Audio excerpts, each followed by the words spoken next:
जय माँ विंध्यवासिनी। आज का विषय बहुत ही ज़्यादा संवेदनशील है, क्योंकि हम में से प्रत्येक व्यक्ति जो है वह चाहते हैं कि हमें अपनी कुल शक्तियों के विषय में पूर्ण ज्ञान हो, पूर्ण जानकारी हो। अभी के समय में 80% लोगों के पास उनकी कुल की शक्तियों के विषय में जानकारी नहीं होती है। यह बात इतना संवेदनशील होता है क्योंकि देखिए, एक बात बहुत अच्छी प्रकार से जान लीजिए कि अगर आप कितना भी पूजन सेवन पूजन पाठ इत्यादि कर लें और कुल की शक्तियों के विषय में आपको जानकारी ही नहीं है या फिर आपकी कुल शक्तियों के बारे में ज्ञान नहीं है, तो फिर आपका सारा पूजन जो है कहीं ना कहीं व्यर्थ हो जाता है। शास्त्रोक्त विधि से भी अगर आप चलेंगे, किसी भी शास्त्र के अनुसार आप पूजन करेंगे, तो वहाँ आपको सर्वप्रथम जो है गौरी गणपति जी के बाद कुल शक्तियों का पूजन करना ही होता है। जो विद्वान जन, जो ब्राह्मण वैदिक जन जो हैं, वह जब पूजन इत्यादि करवाते हैं तो कुल शक्तियों के नाम से भी भोग पूजन प्रसाद इत्यादि अवश्य करवाते हैं। तो इसलिए प्रत्येक व्यक्ति को यह जानकारी होनी चाहिए कि उनकी कुल की शक्ति कौन सी है। अब यह विषय अलग हो जाता है कि हमें अपनी कुल देवी के विषय में पूर्ण जानकारी है, हम उनका सेवा पूजन भी कर रहे हैं, फिर भी हमारे साथ परेशानी लगी हुई है। यह अलग विषय है। इस विषय के ऊपर भी मैं आपको और जानकारी अलग से दूंगा कि हाँ, उस चीज़ को कैसे हमें समझना होता है। अभी जो सबसे महत्वपूर्ण विषय है, यह उन व्यक्तियों के लिए है, अगर आपको जानकारी है अपनी कुल देवी के बारे में तो आप इस वीडियो को स्किप कर सकते हैं, उसमें कोई दिक्कत नहीं है। अगर आपको नहीं जानकारी है तो इस वीडियो को पूरा अंत तक सुने, ताकि मैं जो बात आप सभी को बताना चाहता हूँ उससे आप संबंध बना पाएँ, उससे आप जानकारी ले पाएँ, अपने आप को रिलेट कर पाएँ कि हाँ, कैसे इस चीज़ को जानना है।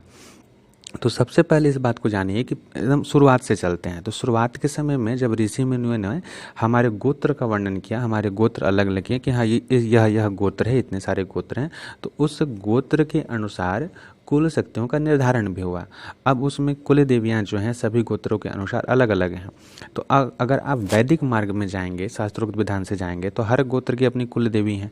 तो अभी के समय में चूँकि आप जाएं तो बहुत कम ही लोग ऐसे मिलेंगे, खास करके ब्राह्मणों में ऐसे बहुत कम लोग मिल जाएंगे कि जो अपने गोत्र के अनुसार कुल देवी को शुरू से जो है सेवित पूजित करते आ रहे हैं।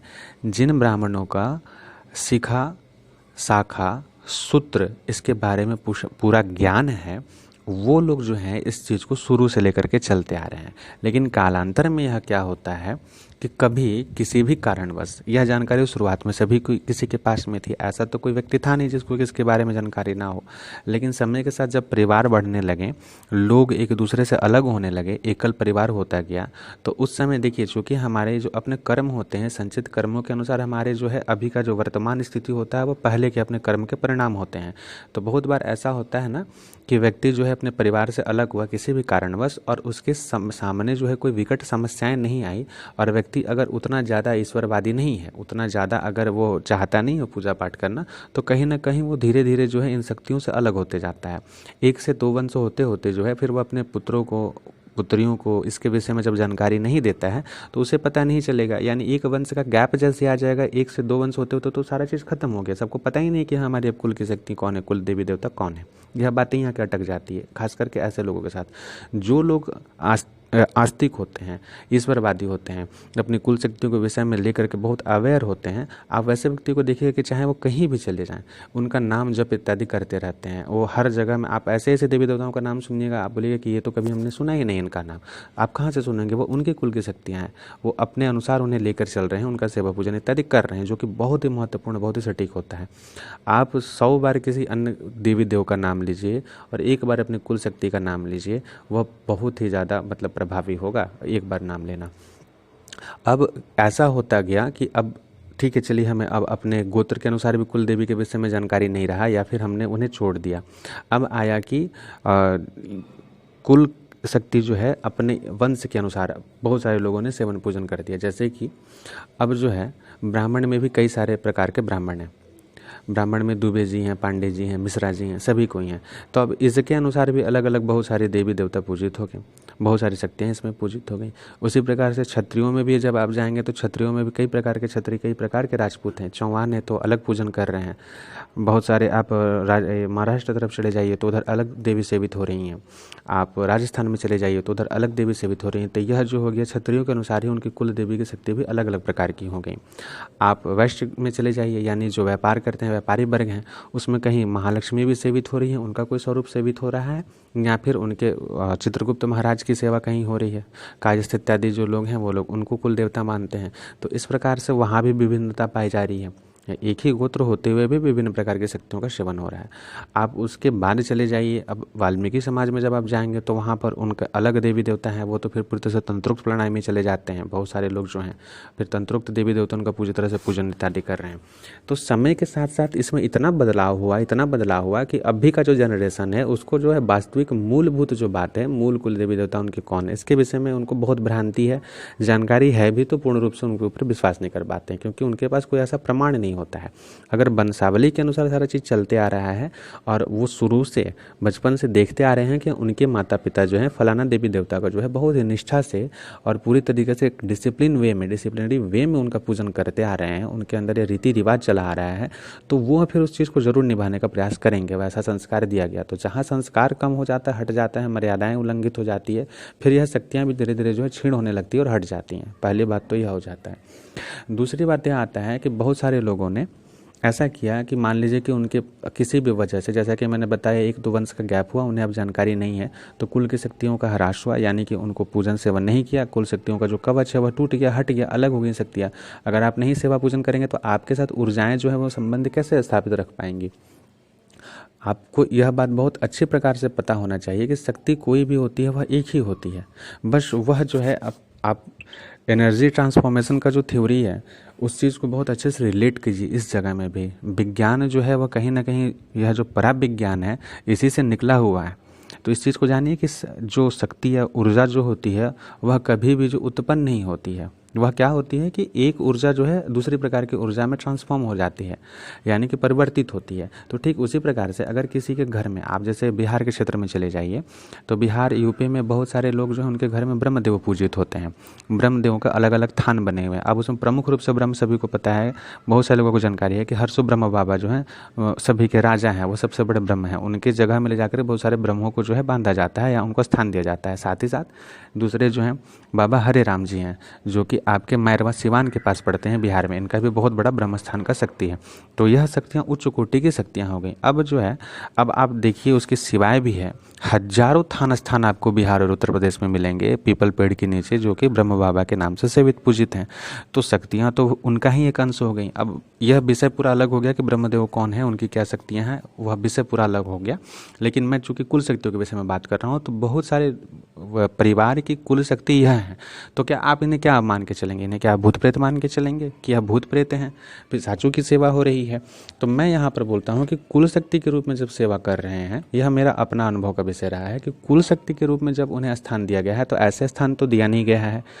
कुल शक्ति में अगर ब्रह्मदेव को जब मिलाया गया है तो उसका पूर्ण एक विधान होता है, चाहे वो श्राद्ध कर्म के समय में हो या फिर गया जी जाकर के हो, तो उनको मिलाया जाता है। उनको पूरी तरह से एक थोड़ा सा वहाँ तंत्रोक्त विधान हो जाता है कि किसी के शरीर पे बुला करके या फिर जो भी ब्राह्मण होते हैं अपने शक्तियों के अनुसार उनसे पूछ करके उनको फिर जो है जब पिंड मिलान होता है ना, तो प्रेत पिंड जो है कुल पिंडों से जब मिलाया जाता है पितरों के साथ में, तो या तो उनको पितरों के साथ स्थान दिया जाता है तो कुल देवता के रूप में सेवित पूजित हो जाते हैं। अब कुल पितृ जो है वो थोड़े अलग हो गए और कुल देव की यह शक्ति जो है यह थोड़ी अलग हो गई। तो यह कुल शक्ति अब प्रमुख रूप से रहेंगी। पहला पूजन तो कुल पितरों का ही होगा, लेकिन उसके बाद जो पूजन होगा वह इनका होगा। तो बहुत सारे घरों में इस विधि से पूजित हो गए। अब कुछ कुछ घरों में, जैसा कि मैंने फेसबुक पे पोस्ट किया था इन सारे विषयों के, इस विषय के ऊपर में मैंने कम से कम 5-6 पोस्ट किया था। बहुत अच्छे से मैंने पूरी कहानी के साथ समझाया था, मतलब वास्तविक घटनाओं के साथ समझाया था कि यहाँ कैसे क्या क्या होता है। मैं इसके ऊपर वीडियोस भी फिर डाल दूंगा। तो यह विषय अलग है। तो यह मैं इसलिए बता रहा हूँ क्योंकि आप जो है उन्हें प्रेत शक्ति समझने की गलती ना करें कि वहाँ प्रेत शक्ति है या नकारात्मक ऊर्जा है। हाँ, उनका जो ऊर्जा का क्षेत्र है या फिर उनका जो प्रकार है वह थोड़ा उपदेवों की श्रेणी में अलग प्रकार का हो गया। अब वो देवी देवताओं से थोड़े से अलग हैं। उनका जो है आचार विचार व्यवहार वह अलग है, लेकिन उनके समक्ष भी उनकी शांति के लिए भी जो है आप देखिएगा, चूँकि वो ब्रह्म है तो उनकी भी जो है शांति के लिए गायत्री का जप होगा, उनकी शांति और उनकी प्रसन्नता के लिए भगवती का जो सेवा पूजा होगा, महादेव का सेवा पूजा होगा। और वो जो है उन सेवा पूजा को जो है उस कुल की शक्ति क्या करती हैं, इष्ट तक पहुंचाती हैं, वह ही पहुंचाएंगे। तो आप उन्हें फिर हटा नहीं सकते हैं। तो एक बार आपने जब स्थान दे दिया, मतलब कि दे दिया, फिर उन्हें आप बदल नहीं सकते हैं, उन्हें आप छोड़ नहीं सकते हैं। फिर आपको उसी मार्ग के अनुसार आगे बढ़ना होगा। तो यह हो गया ऊर्जा एक मतलब एक स्वरूप से अपने स्वरूप को बदल करके दूसरे स्वरूप में आएगी, और वो शक्तियाँ साथ भी पूरी तरह से देती हैं, इस चीज़ से भी अलग नहीं बोला जा सकता है। और ऐसा कभी नहीं होता है कि अगर वह कुल की शक्ति हैं और उनका सेवा पूजन कर रहे हैं तो आपकी गति नहीं होगी या फिर आपकी मुक्ति नहीं होगी, आपको मोक्ष नहीं प्राप्त होगा या मृत्यु के पश्चात इनके साथ मिलना होगा, यह नहीं होता है।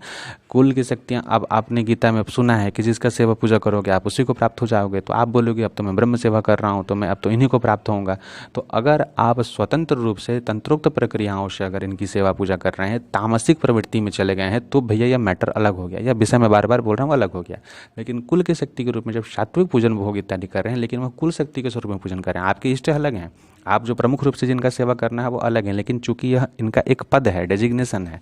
जिस तरह से आप जाते हैं कहीं किसी ऑफिस में, कार्यालय में, तो सबसे पहले आपको मीटिंग अपॉइंटमेंट लेना पड़ता है मेन बॉस से मिलने के लिए, क्लर्क से। आप डायरेक्ट बॉस से अपॉइंटमेंट नहीं लेते हैं। तो ठीक यह चीज़ यहाँ पर भी लागू होता है।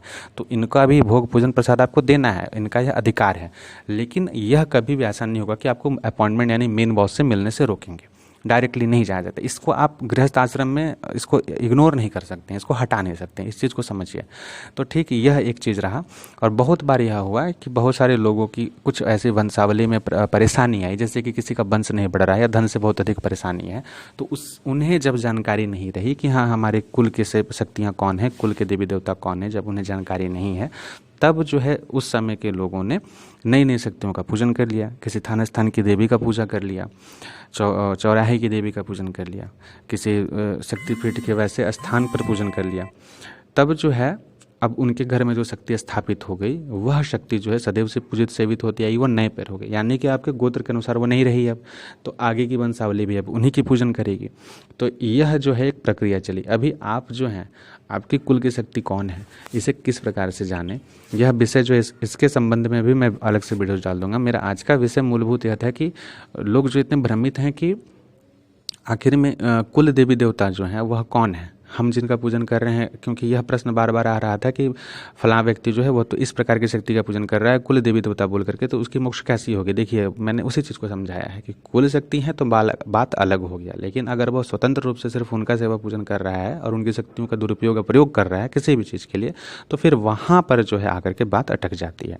तो यह मेरा प्रमुख विषय था।